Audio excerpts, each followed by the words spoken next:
Good evening, ladies and gentlemen. I am John LaRosa, and it is my privilege this evening to serve as Master of Ceremonies for our program tonight. Before we begin, it is traditional to ask everybody to turn off any electronic device or cell phone that they may have or put it onto vibrate mode so that we don't have any ringing during the proceedings. Well, thank you all for braving the elements tonight and joining us for this evening's program. As president of Friends of the Library, it is my pleasure to welcome you to this special event with the legendary sportscaster, Bud Collins. According to Sports Illustrated, Bud Collins, and I quote, "is to tennis what pasta is to Italy." Mr. Collins is an author, a journalist, and a television sportscaster, but Bud is best known for his tennis commentary, and he is recognized around the world as an authority on its history and its players. Excuse me. He has written several different editions of tennis encyclopedias and is also the author of numerous books on the exciting aspects of the sport and its players. His autobiography, My Life with the Pros, was published in 1989. Bud Collins began his media career in 1955, reporting for the sport for the Boston Herald and then moving on to the Boston Globe.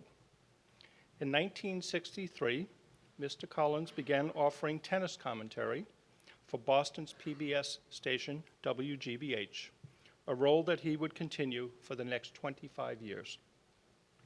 He worked the U.S. Open for CBS from 1968 to 1972, and from 1972 until 2007, he was contracted by NBC.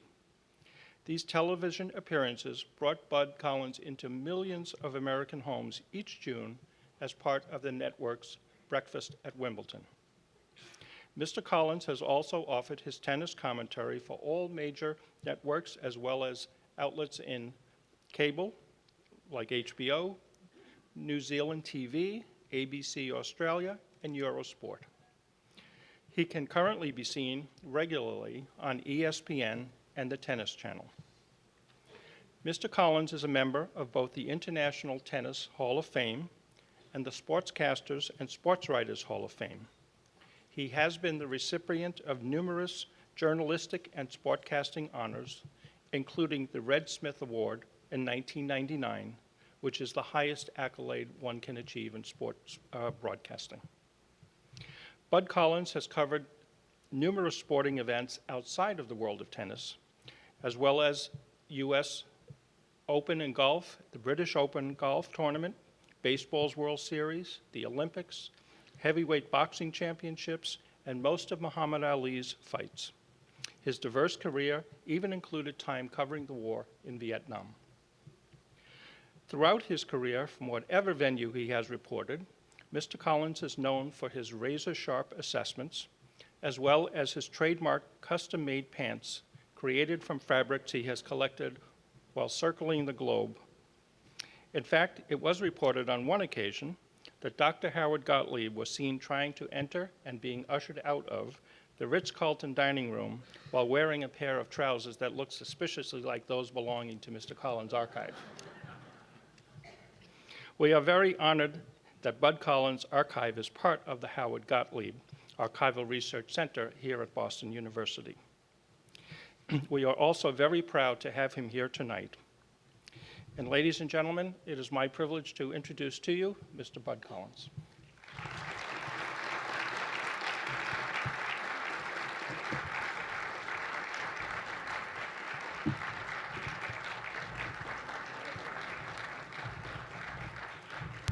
I have to ask Bud just to step aside for a second and show these pants. And how about the socks?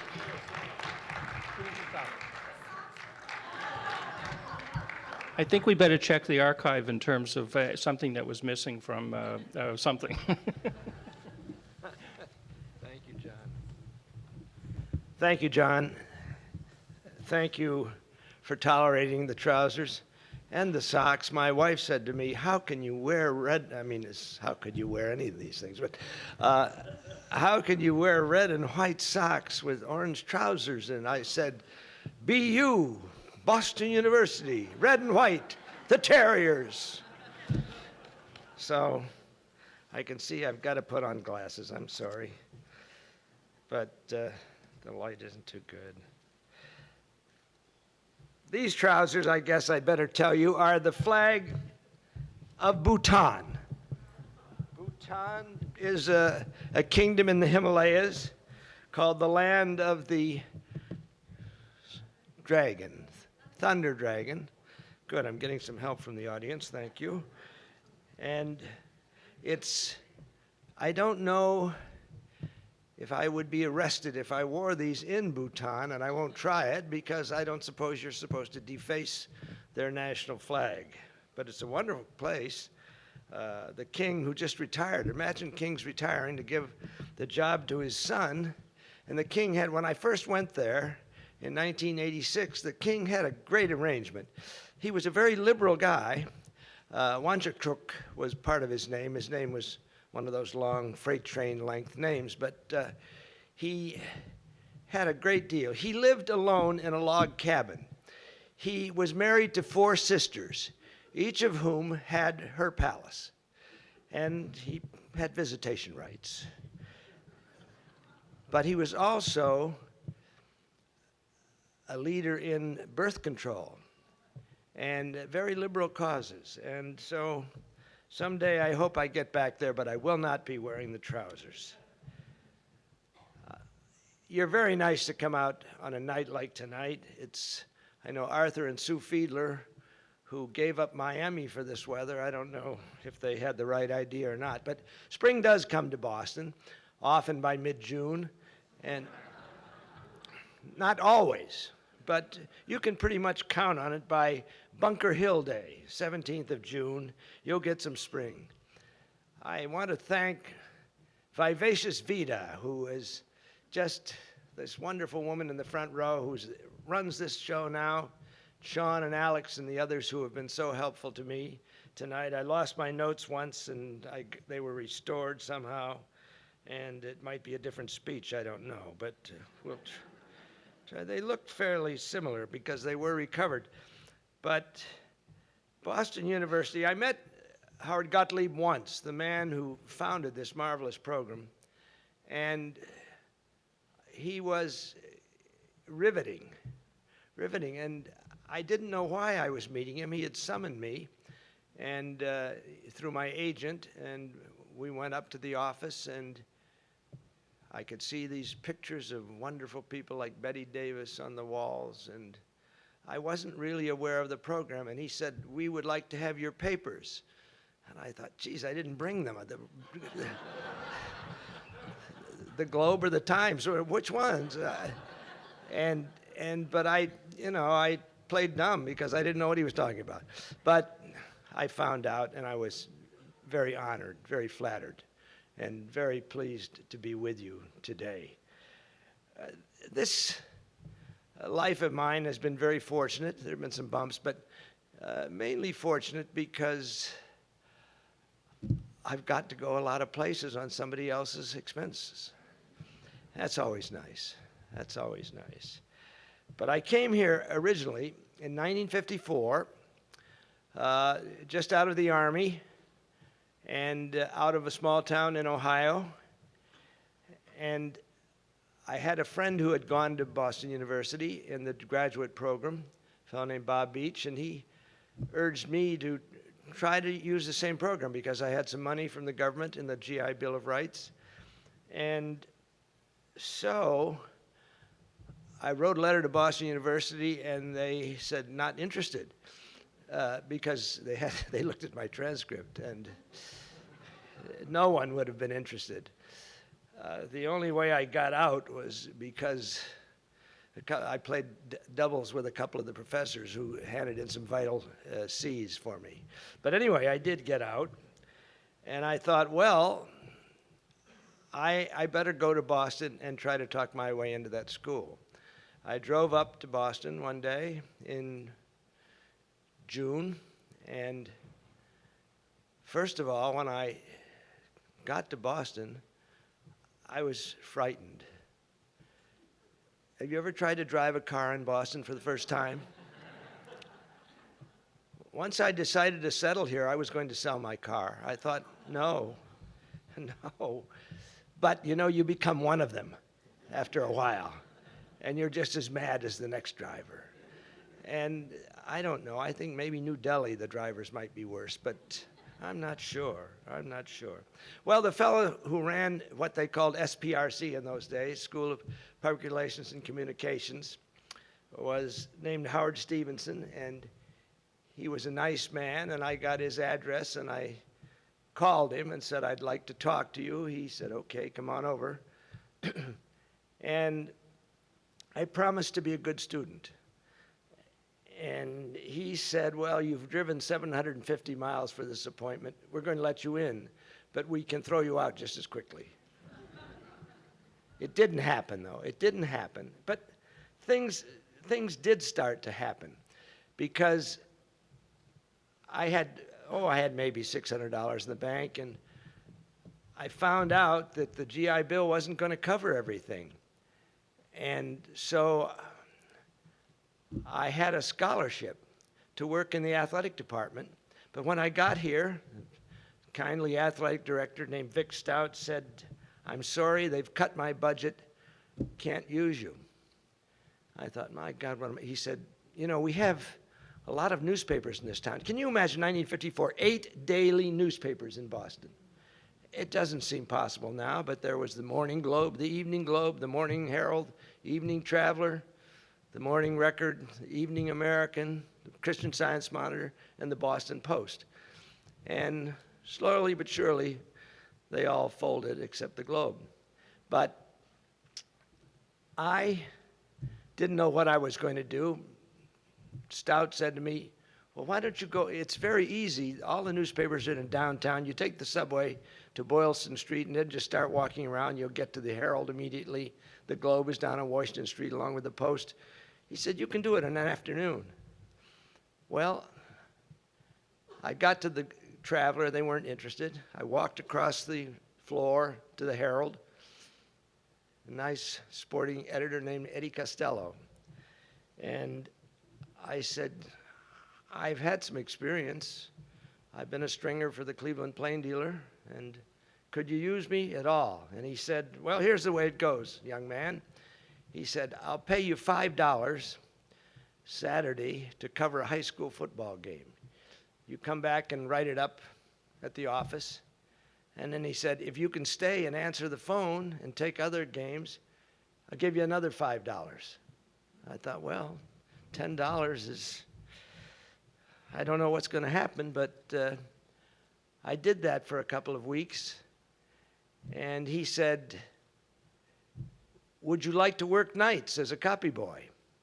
What does that pay? $10 a night. Perfect, perfect. So I had it simply, I got up in the morning and went to class. I studied in the afternoon. I reported for work at 6 o'clock and got out at 1, and it was a perfect fit. And I thought, this is not bad. I'm going to make it. I can afford the degree. And I was a decent student. I got all A's and B's, as you're supposed to do, I guess, in graduate school. And so then one of these things happened. These things seemed to happen to me.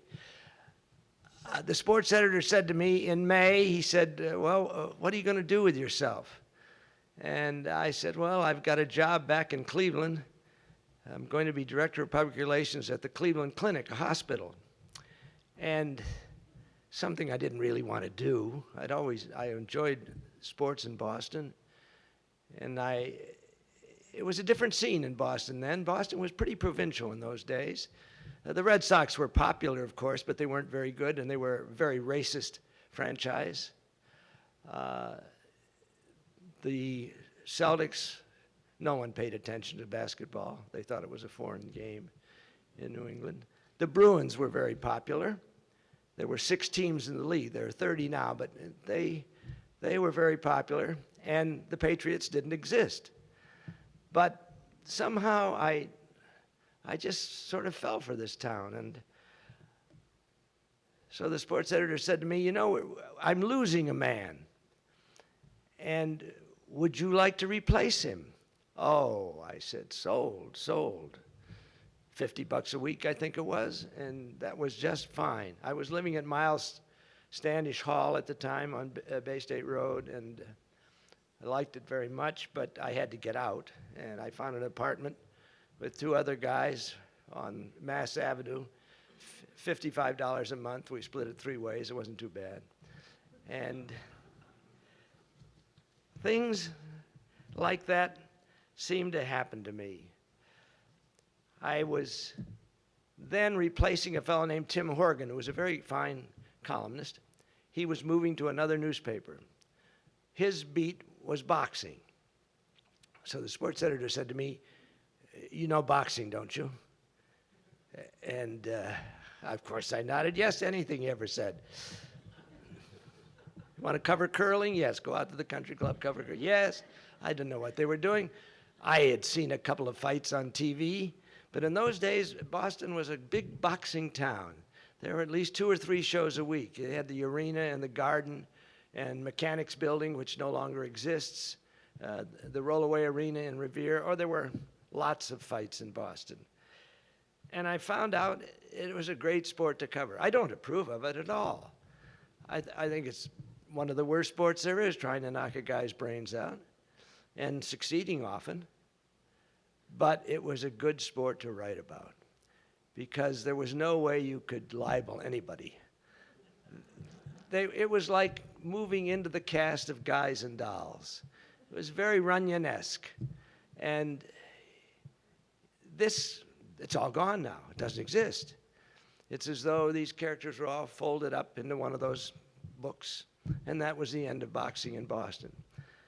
But for a while, well, it was very good. It was very good. Some of these characters, there was a fellow named, they called him Big Jumbo.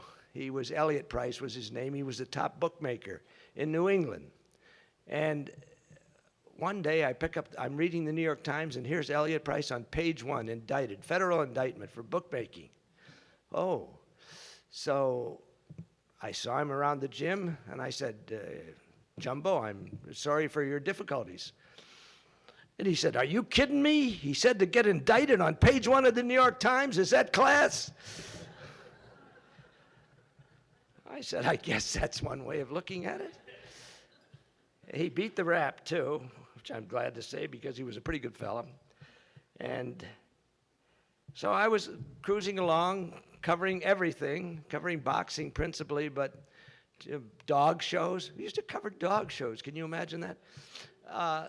And you had to be careful covering dog shows because the wife of the publisher of the Herald raised championship dogs. And she read everything that was written about the dogs.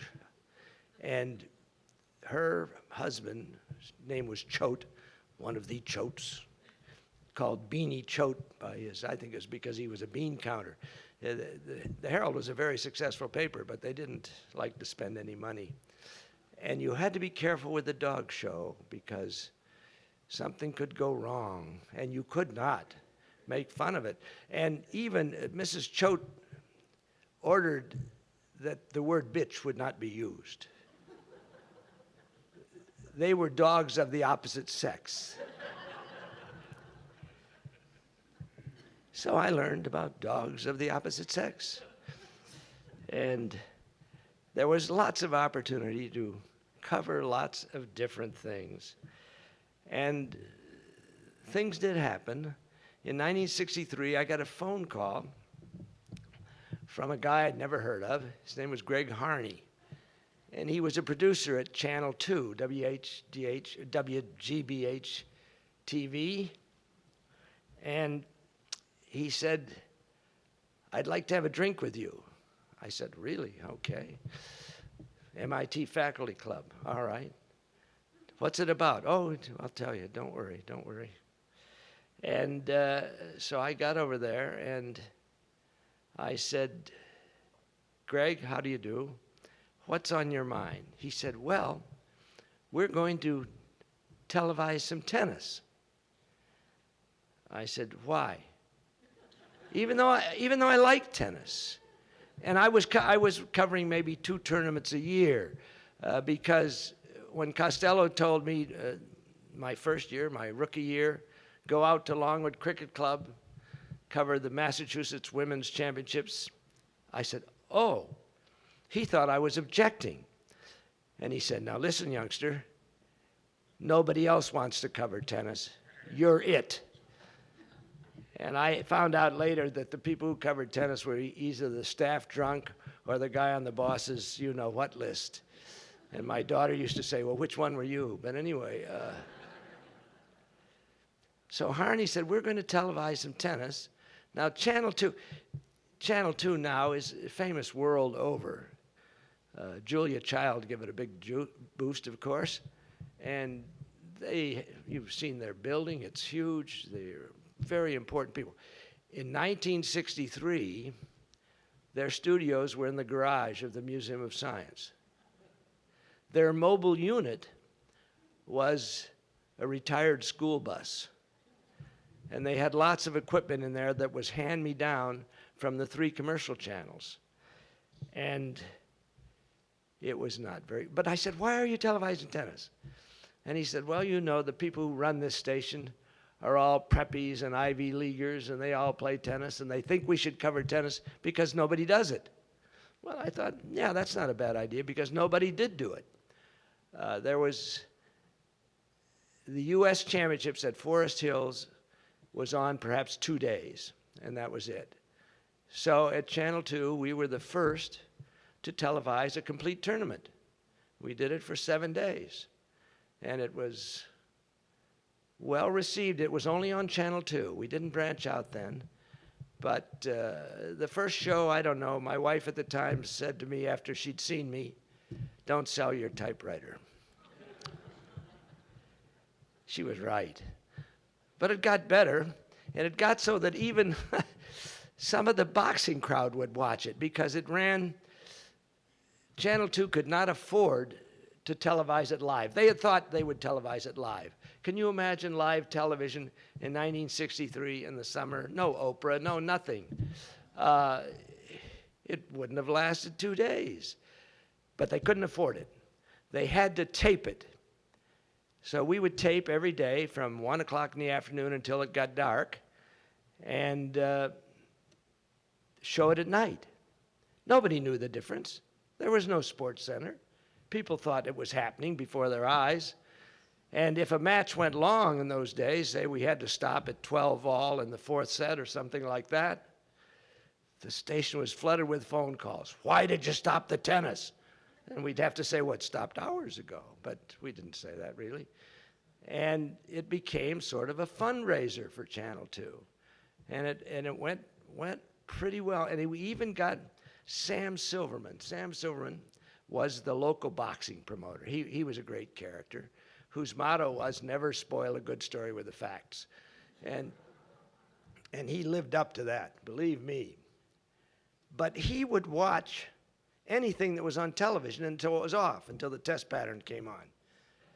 So one night he happened to watch this doubles championship of the United States. He didn't know anything about tennis. He didn't care anything about any sport but boxing. He said that hockey was a bunch of foreigners who fight all the time, but they don't know how to fight. And he only boxing. But something caught his eye, because he was a man of the cultural 3 Bs, boxing, broads, and booze. So he saw this player one night who played in the national doubles named Pat Stewart. Pat Stewart, these were amateurs in those days. This was before pro tennis took over. Pat Stewart was a lingerie model, and she used to say, I'm 36, 26, 36, and I'd rather be that than number 1. And if she lost, she'd say, that's the way the strap snaps. Yeah, that's what she said. Anyway, Silverman saw this statuesque Pat Stewart playing, and he liked the looks of her.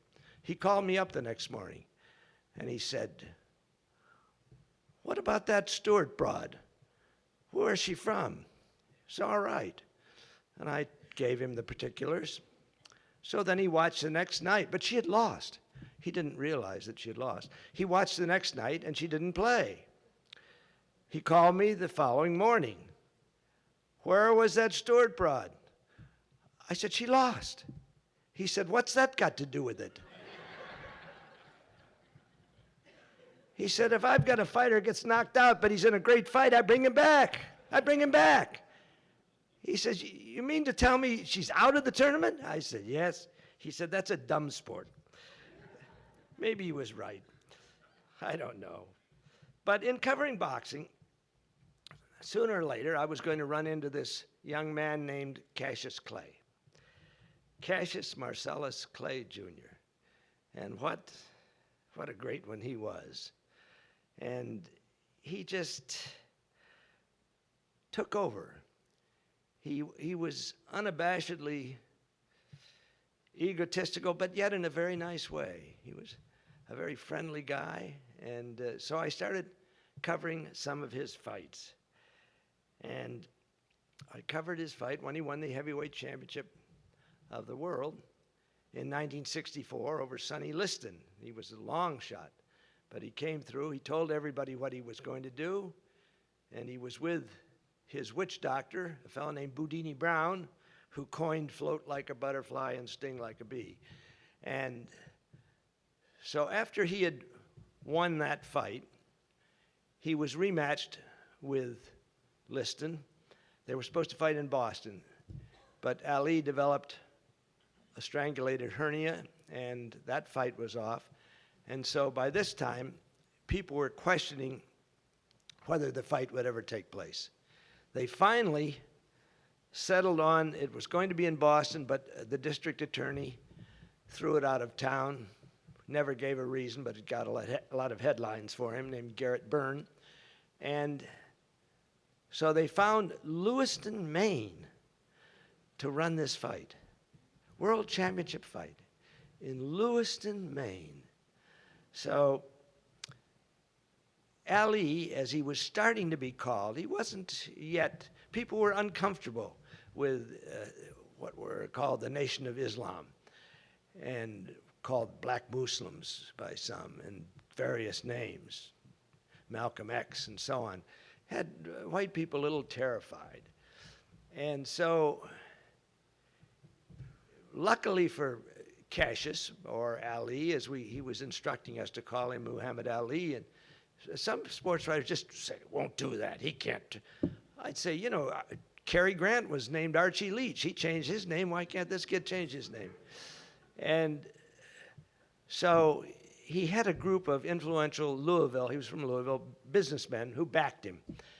And it was good because they wanted to make sure that none of the racket guys got in on it. And so before he beat Liston, he exacted a promise from this Louisville group. He said, "When I win," it was not if I win, "when I win, I want two things." Okay, what are they? He said, "I want a tomato red Cadillac convertible, and I want a big red bus." Bus? Why would he want a bus? Well, he was afraid to fly in those days. And he would often say, you know, if you have trouble at 30,000 feet, it's all over. You have trouble in a bus, at least you can stop and maybe fix it. And so they said, "Sure, you can have anything you want." They didn't think they were going to pay off.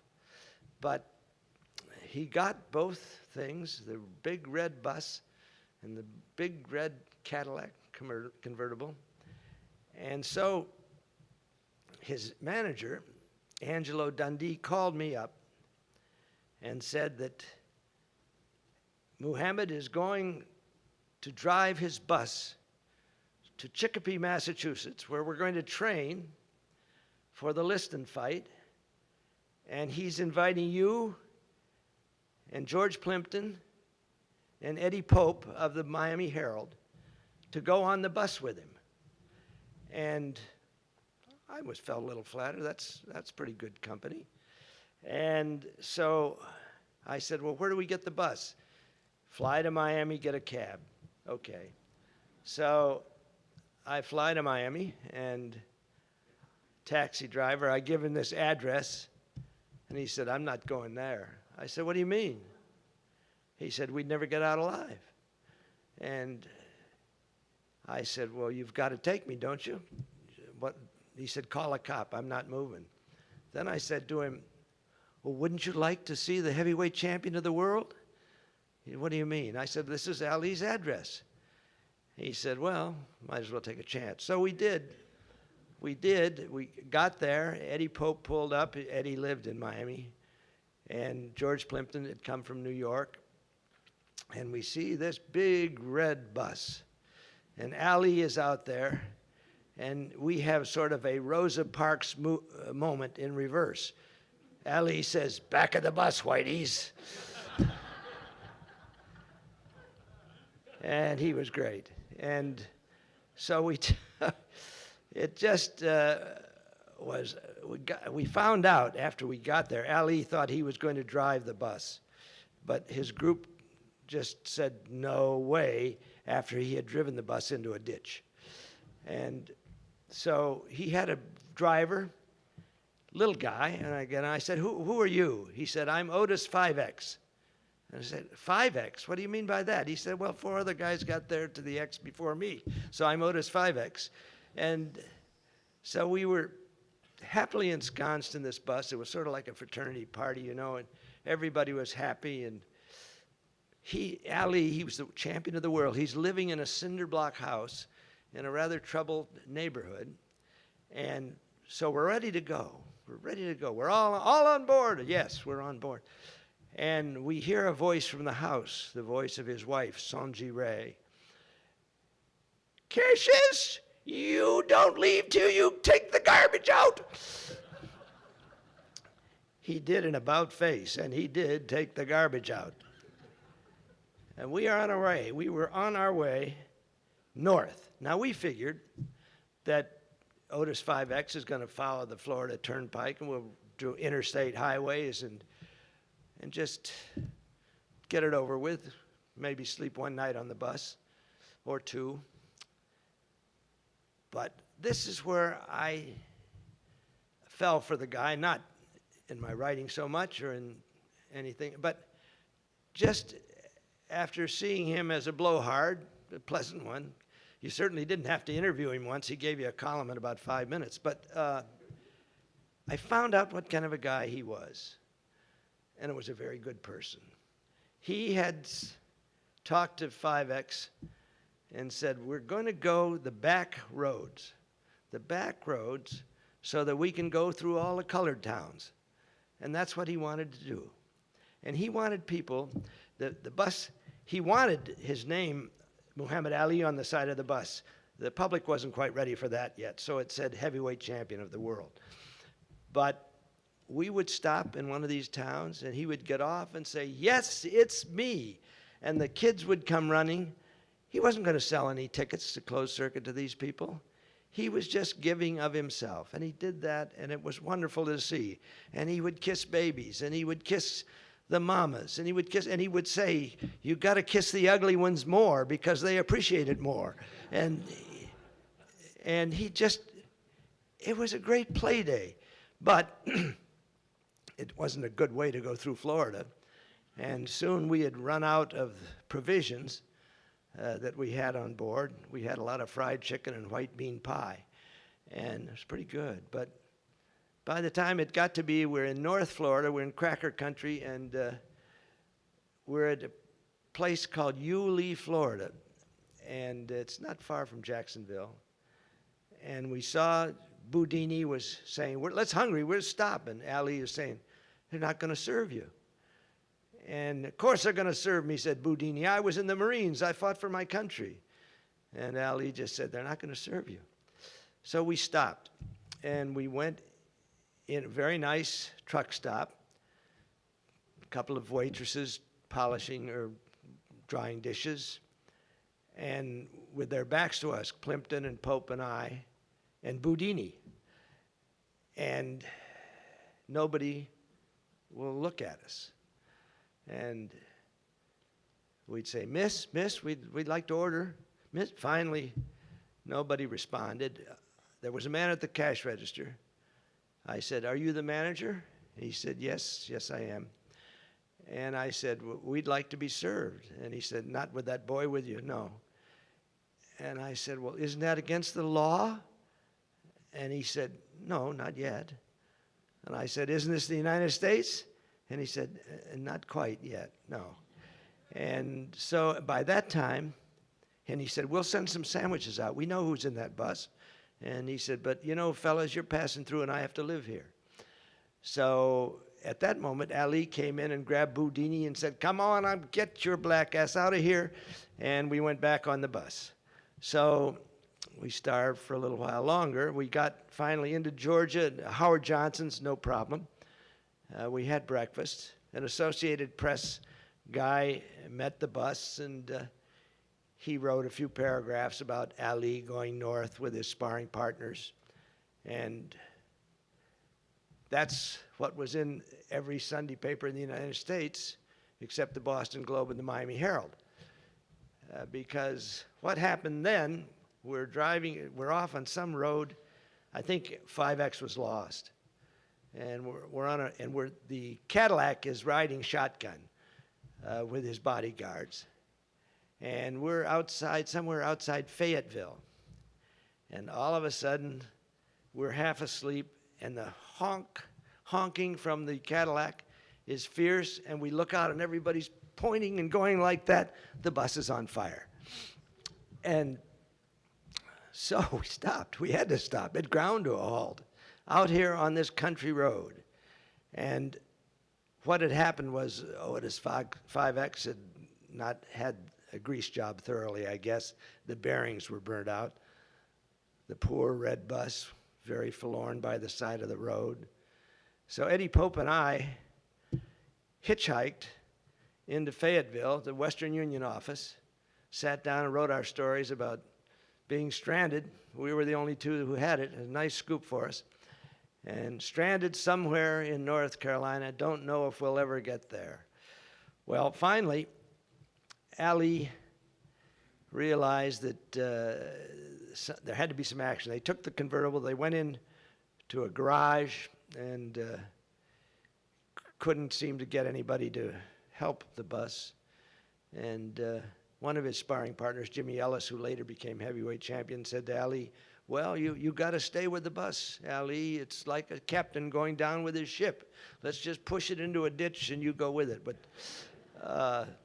firmer heads prevailed. And so anyway, they got a Trailways bus. We rented a Trailways bus. And of course, nobody had any money but the three white guys, so we paid for the bus, money in advance.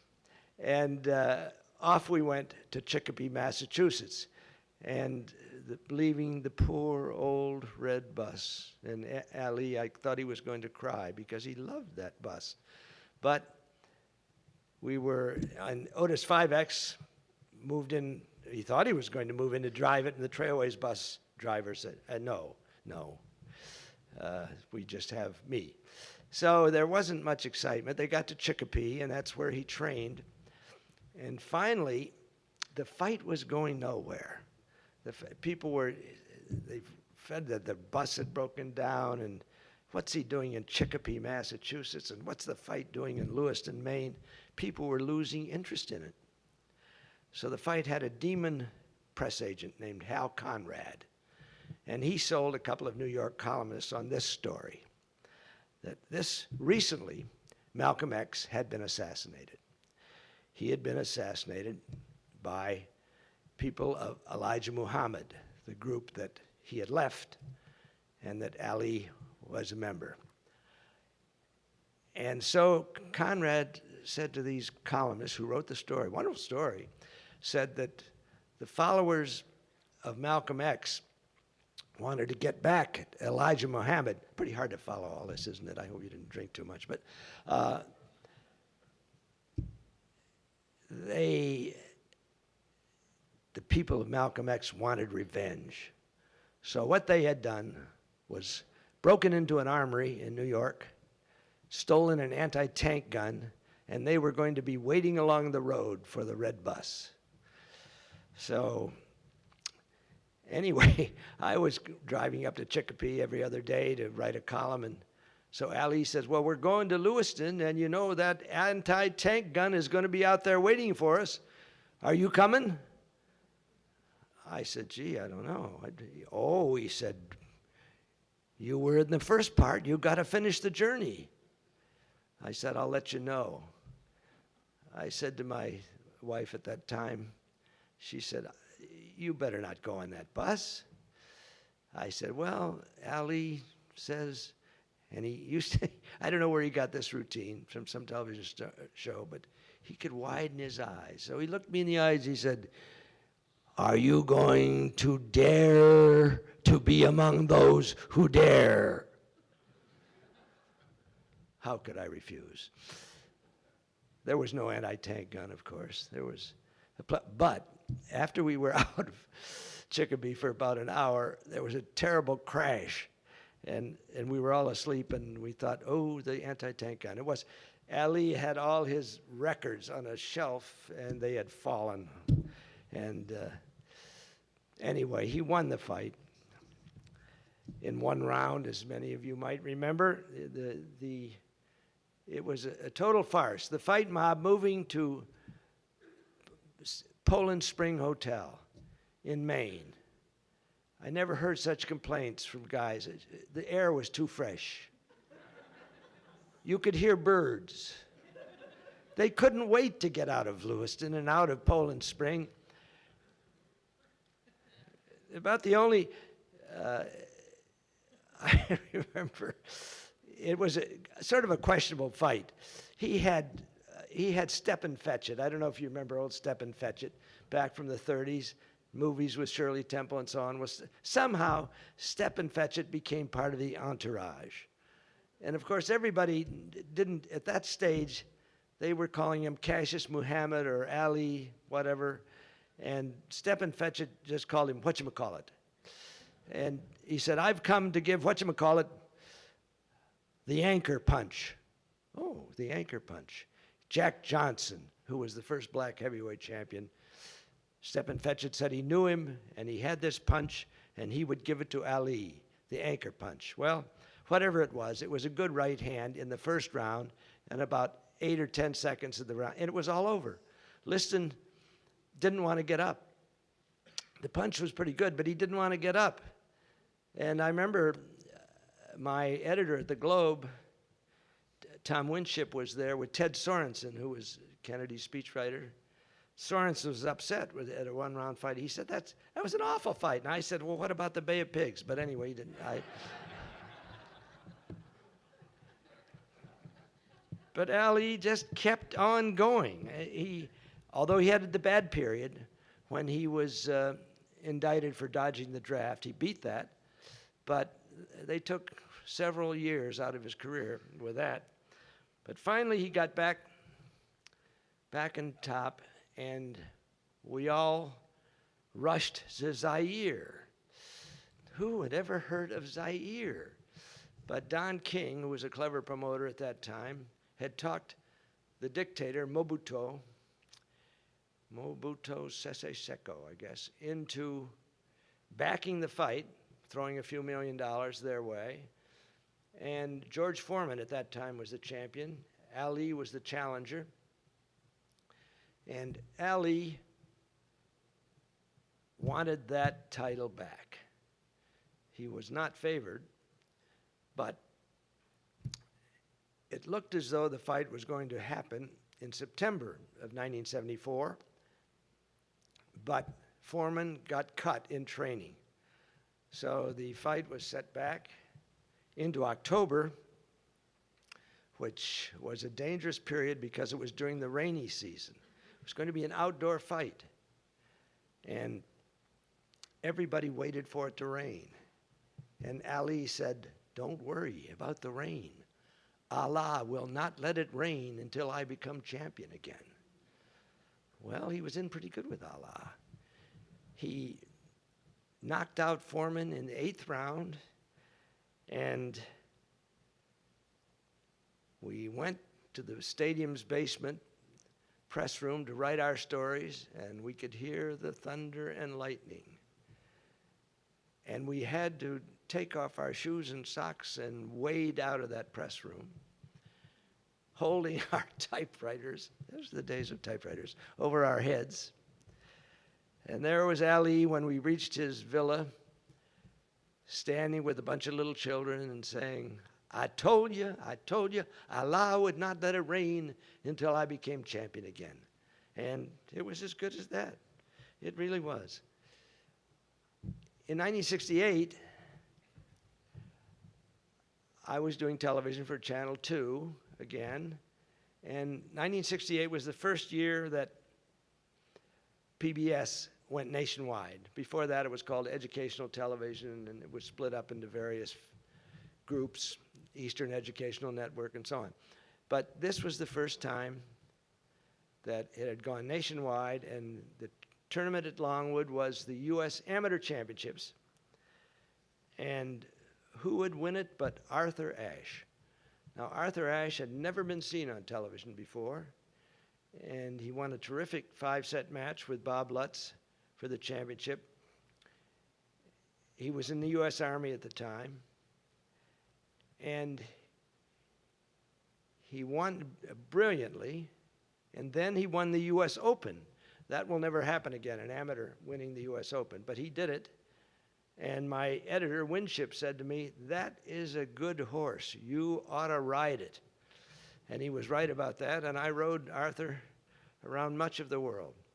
First of all, after we went to Australia, where the U.S. reclaimed the Davis Cup from the Australians, and then Arthur decided that he'd like to make a State Department tour of Southeast Asia. And that was just fine with me and everybody else. And so we went to Indonesia and Thailand and Laos and Burma and finally to Vietnam.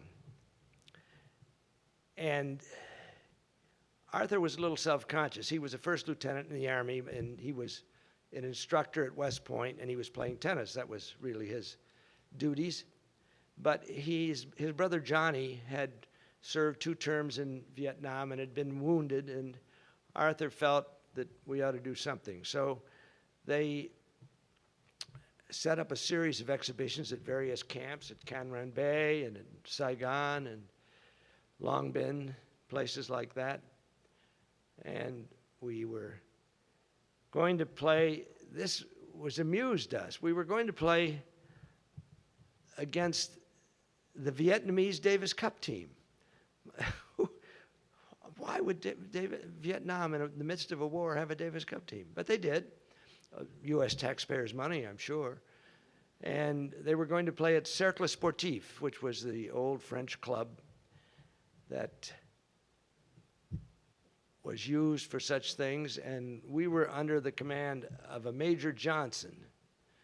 And Major Johnson said to the team, now listen, fellas, we've had reports that the Viet Cong might try to attack this event, and got to be on your alert. And you know, if you throw up a ball and you see 2 of them, one of them's a hand grenade, so be careful. And hit the deck, which everybody did when the artillery went off. But then Major Johnson said, that's outgoing artillery. Don't worry about that.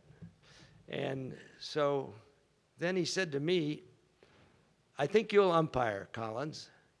And I looked at that umpire's chair, and it seemed awfully high. And I said, gee, I'd be a pretty good tyrant up there. And he said, better you than me, Collins. So I umpired, and I called all the lines, and I decidedly gave the edge to the Americans on any close calls because I just wanted to get those matches over with, which we did without any problem. My editor, Winship, said to me, you're there in Vietnam, why don't you write about the war?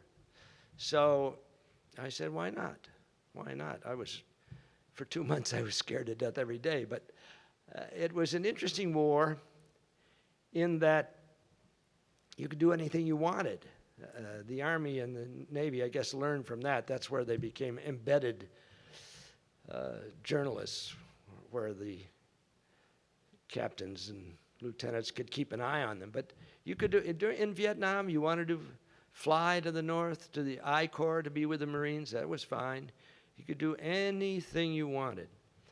So I had some friends who were in USAID, and I connected with them, and they had started out as hawks when they went to Vietnam, but had soon turned to doves when they saw what was going on. And they wanted to bring me out to a village called An Thien, which is about 65 miles northwest of Saigon. And when we got there, they knew what was going to happen. The U.S. Army was destroying this village, burning it, big bulldozers, just eliminating this village because they said probably some Viet Cong had been there. Now this was a war crime, not like My Lai. There was nobody killed, but the people were run out of their village and just do what you can for yourself. 25 years later, I was in Vietnam again writing about it, some travel pieces, and I said to myself, I wonder if I could find that village An Thien. Maybe it doesn't exist anymore. I saw it removed, erased. So we had a translator, and we asked around, and we found it. And pleasant village, rice, fruit trees, very nice. And I said to the translator, can you find somebody who might have been here 25 years ago during the war? They found a woman, very nice woman who invited us in. So I felt a little sheepish being in this town that I'd seen destroyed once. And I said to her through the translator, I said, I just want to apologize for what they did to your village, destroying your village. And she was perky. She'd been wounded by a gunship, and her husband was Viet Cong. And she smiled, and she said, destroy the village?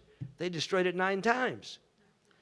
But she said, you know, our civilization is much older than yours. This was just a chapter, just a chapter. We know the American people weren't behind this.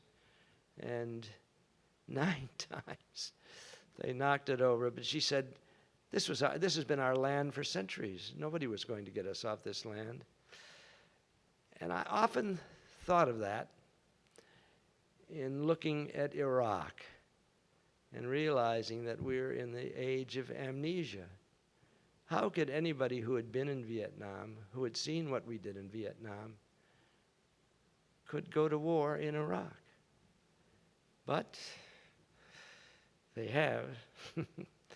They have. And I've had some critics. I had here, one of my great critics, I think, was a dramatic, was a fellow named Mike Higgins.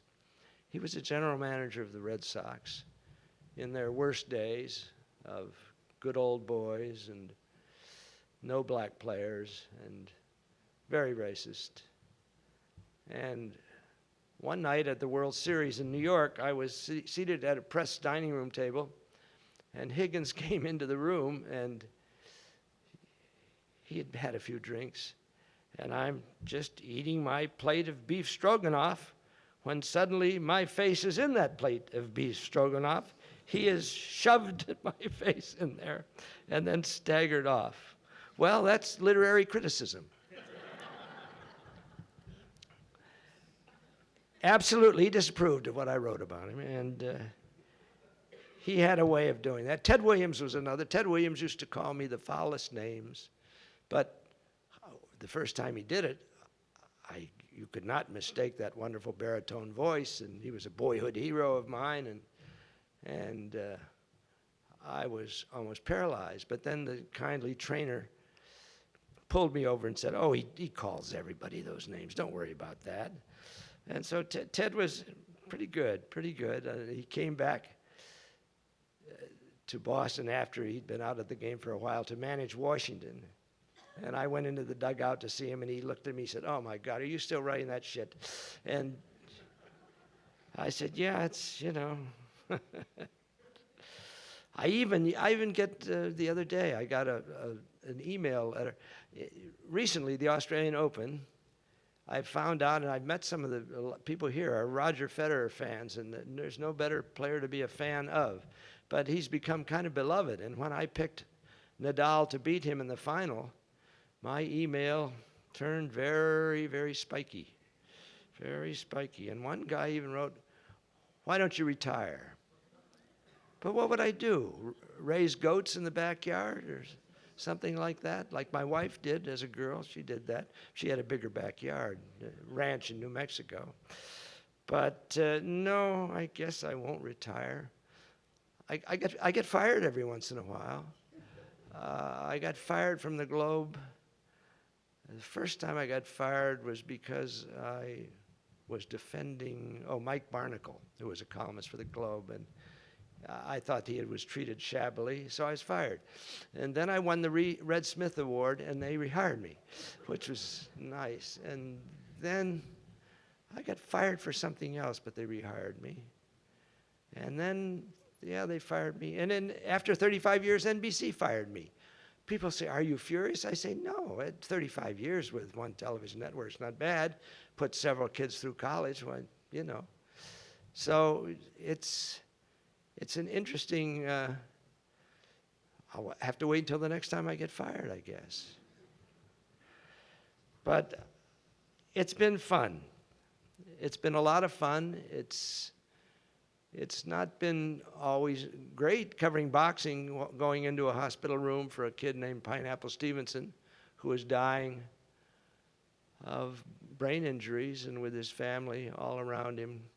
He was in a coma, and they're all crying out, "Wake up, Wesley." His real name was Wesley. They called him Pineapple. "Wake up, Wesley." And Wesley never woke up.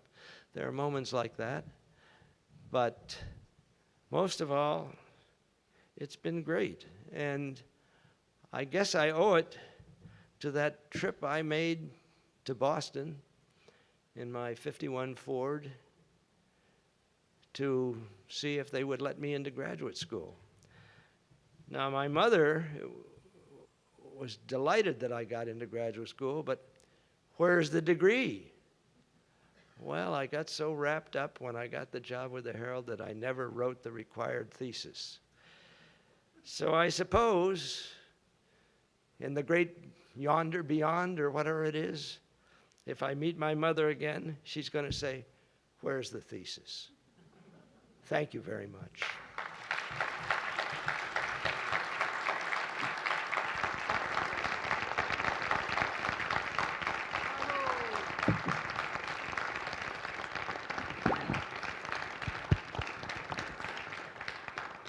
I guess there's Q&As if you want. It's okay with me. We have two microphones here in the aisle, so anybody who wants to ask a question, please come up. Oh, okay. We got microphones here. Anybody wants to ask a question?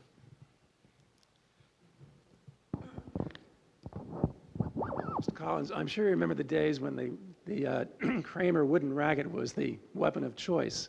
Yes, it tennis was. Players. What's your opinion about the technology of today, the rackets of today? Does it make a difference in the game? Oh, it's a different game. It's not the same game that Jack Kramer played. It's, unfortunately, in my view, there's too much technology that the racket manufacturers are running the game. And I think it's cost the game a lot of finesse. We didn't, and certainly I didn't see when that first Wilson T2000 racket showed up in Billie Jean King and Jimmy Connor's hands, that somebody should have said, "Halt." In baseball, despite the Stupnagels who run baseball, they kept wooden bats. And cricket the same. And we should have kept wood in tennis, but we can't now. There are no craftsmen. There's no demand for it. I mean, if you could have a Jack Kramer for $15 and you get something for $300, I think the manufacturers will keep it that way. But it's a totally different game. It's a power game all the time. But you have somebody like Federer who can bring elegance to it because he's such a great player, but there are not many of them.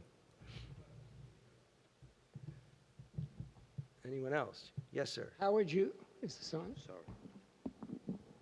How would you compare today Roger Federer, who's a graceful, wonderful athlete, with Arthur Ashe, who was that kind of athlete in his day? Well, they were different. It was a different game, as I say. Arthur was playing serve and volley most of the time and was a better volleyer than Federer, but Federer is a much smoother.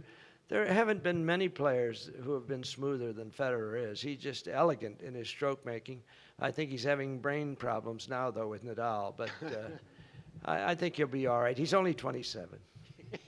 Thank you. Anyone else? And can you give us your thoughts on salaries paid to professional athletes, not including endorsements, the pros and cons of salaries paid today? Well, I think they're obscene, but it's what the market does. But what I do think, in tennis, for instance, I think because of economic conditions, there should be a freeze on prize money. Right now in tennis, we're having sort of a dollar war to see who can give away the most, and $2 million in the Australian, or $2 million Australian. So I think, out of deference to people who are really suffering, that there ought to be a freeze on prize money, and it shouldn't advance for a while. But I don't think you can do that as long as you've got billionaires who run baseball teams and will throw money at players. Why, you won't stop it. But I do think it's pretty obscene. Thank you. Thank you. Yes, ma'am. I have a question about the Australian men's final. Yes. Were you surprised that Nadal could play to the level he did through 5 Yes. sets after the match he had, semifinal? And what do you think about Roger's play in the 5th? Were you surprised about Roger that? just collapsed. Were you surprised about that? Yes. My answer is yes to every one of your questions. Because Nadal had, in beating Verdasco in 5 hours and 14 minutes only 2 nights before, even though I picked him to win, I had picked him to win from the quarterfinals on, but I didn't think he would. I didn't, but he has gotten inside Roger somehow, and Roger played a miserable 5th set, and that's on his mind. A lot of people 16,000 people in Birmingham are disappointed because they bought tickets to see Roger play Davis Cup against the United States this coming weekend, and Roger bowed out. So I think he's got to see Dr. Freud. My name Yes. is Eli Dow, and I wonder if you may know this story, but when Muhammad Ali had the strangulated hernia, this story was told to me by the surgeon who operated on him. As a colored fella, he wasn't allowed in the Standard Hotel in Boston, so he was in a third-rate hotel on Mass Avenue.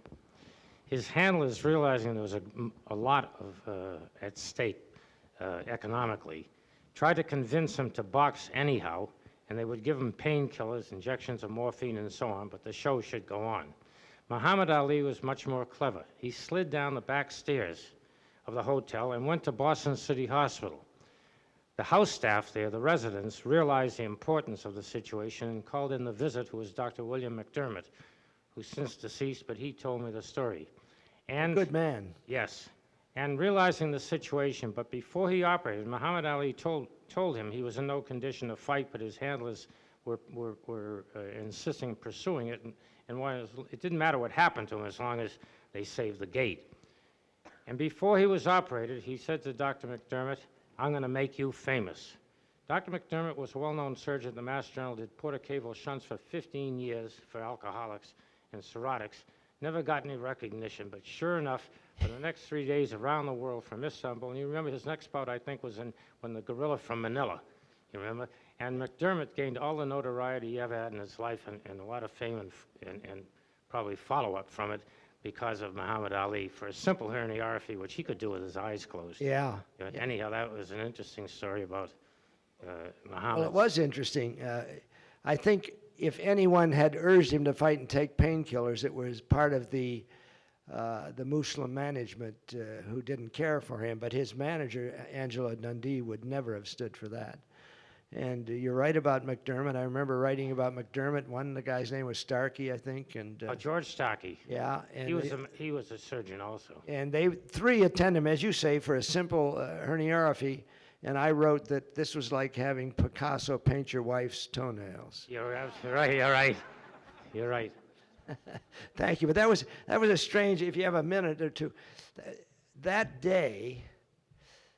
I mean, this shows you how times have changed. That day, in 1964, I was going to write there was a woman who had painted a full-length portrait of Ali in a gallery on Newbury Street. And I went to check in with Ali, as I did all the time, and I told him about the painting, and he said, "Let's go see it." I said, so the two of us walked down Mass. He was staying at a cheap hotel. It was called the Sherry something or other. And was it? Yeah, Mass Avenue. Yeah, right near the jazz school. Sherry, Netherlands. Well, that's in New York, isn't it? I don't know. But anyway, he said, let's go see it. Well, you can imagine, we walked over to Newbury Street from there and up Newbury Street. And, people recognized him, but they said hi. It wasn't the difficulty that celebrities have to go through now. So we went to see the painting. It was a nice painting. Her name was Steele. And he expected her to give it to him because Leroy Neiman, who's a well-known artist, gave a lot of his stuff to Ali to gain admission, and he was smart about it. And so when she said, cited the price, he said, no, thank you. And we left and walked back to the hotel. So I went to my office to write a column about the painter and the prize fighter, which never appeared, of course, because I finished that column. I'm getting ready to go home, and a copy boy comes in and said, Muhammad Ali's at City Hospital. I said, what are you talking about? He said, yeah, they take emergency operation. I said, well, it's got to be a publicity stunt because the fight wasn't going very well, as I pointed out earlier. And sure enough, I drove past City Hospital. There are the television trucks. Boudini is weeping, crying madly. My man, they're killing my man in there. And I said, settle down, Boudini. What's going on? And they said, they're operating. So anyway, it was very interesting. The nation of, the fruit of Islam, I guess they called the bodyguards, they had the hospital ringed and nobody was going to get near it. And there was a tough police reporter named Mary Tierney from the Traveler. She was bound and determined she was going to get inside that hospital. And she was a powerful woman. And so she's walking. I said, where are you going, Mary? She said, I'm going in. I said, I'll go with you. She said, no, you're not. So anyway, I grabbed her arm, and she said, my husband's in there dying. And I said, yes, Uncle Frank is dying. We've got to. And, well, we got up 2 floors, but not near the room. But anyway, I thought the best quote was from Liston. The fight is off, and Liston said, I knew he'd heard himself talking so much. Anyone else?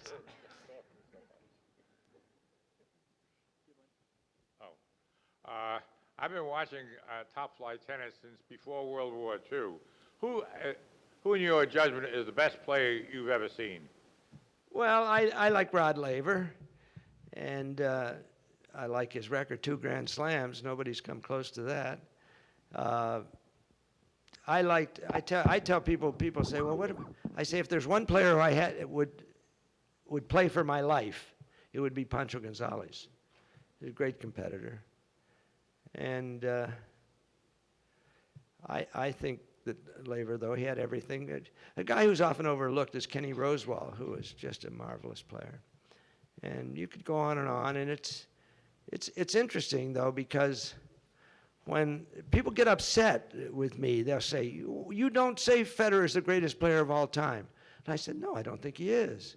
I said, I think he's the greatest player of his time, although maybe he isn't right now the way he's getting beaten. But there isn't, a lot of depth about people who have seen a lot of good players. But you obviously have.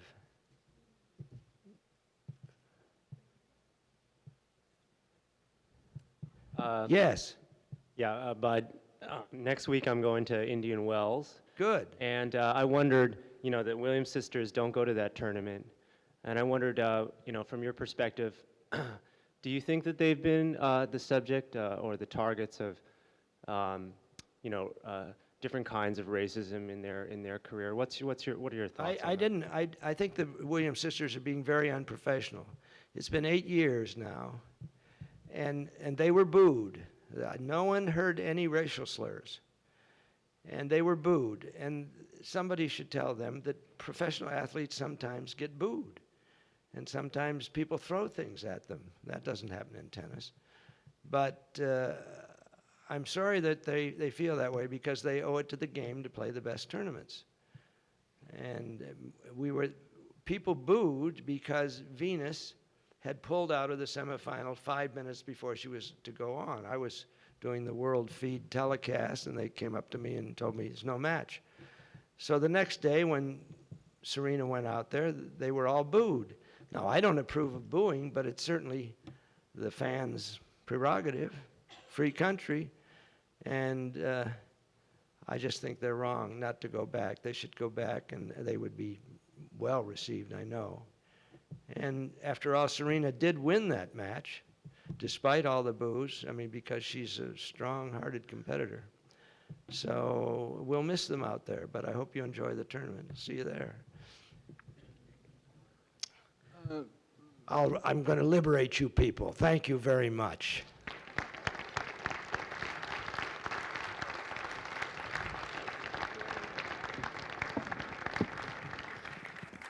Well, we would invite you all to stay and to look at some of the archive of Bud Collins in the back.